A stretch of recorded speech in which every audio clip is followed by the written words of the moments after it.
নির্বাচনী ইস্তেহার প্রকাশ বিজেপির, লিগ্যাল সেলের নির্বাচন। কলকাতা হাইকোর্টের বার অ্যাসোসিয়েশনের ভোটের ইস্তেহার প্রকাশ বিজেপির ইস্তেহার প্রকাশ, নির্বাচনী ইস্তেহার, বার অ্যাসোসিয়েশনের নির্বাচন কলকাতা হাইকোর্টে, সেখানে বিজেপির ইস্তেহার প্রকাশ।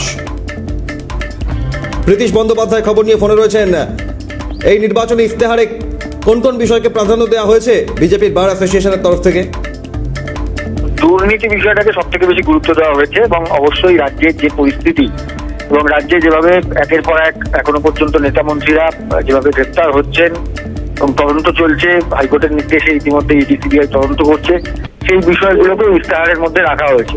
শুধু তাই নয়, তার সঙ্গে সঙ্গে যেভাবে গতবারের যে বার অ্যাসোসিয়েশনের যে নির্বাচন ছিল সেখানে বিজেপি অত্যন্ত ভালো ফল করেছিল এবং তারপর এবারের কিন্তু ইস্তেহারের মধ্যে সেই বিষয়গুলোকে উল্লেখ রাখা হয়েছে এবং অবশ্যই যেটা আমাদের বললাম কিছুক্ষণ আগে যে দুর্নীতি বিষয়টাকে ইস্তেহারের মধ্যে বিশেষ করে গুরুত্ব দেওয়া হয়েছে এবং আইনি ব্যবস্থা যেভাবে কার্যত আক্রান্ত হচ্ছে, বিভিন্ন সময় বিভিন্নভাবে বিচারপতিদের আক্রমণ এবং তার সঙ্গে সঙ্গে বিচারপতিদের বাড়ির সামনে লিফলেট থেকে শুরু করে পোস্টার মারা, এই সমস্ত বিষয়গুলোকেও এই ইস্তেহারের মধ্যে উল্লেখ করা হয়েছে। অর্থাৎ বলা যেতে পারে ভোটের 2024 লোকসভা নির্বাচনেও যেরকম প্রথম এবং প্রধান হাতিয়ার বিজেপির কাছে যেটা হয়েছে সেটা হচ্ছে সব থেকে বড় বিষয় ইস্যু, সেটা হচ্ছে দুর্নীতি।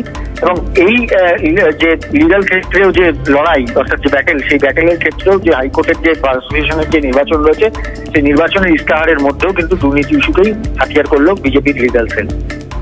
ধন্যবাদ প্রীতিশ।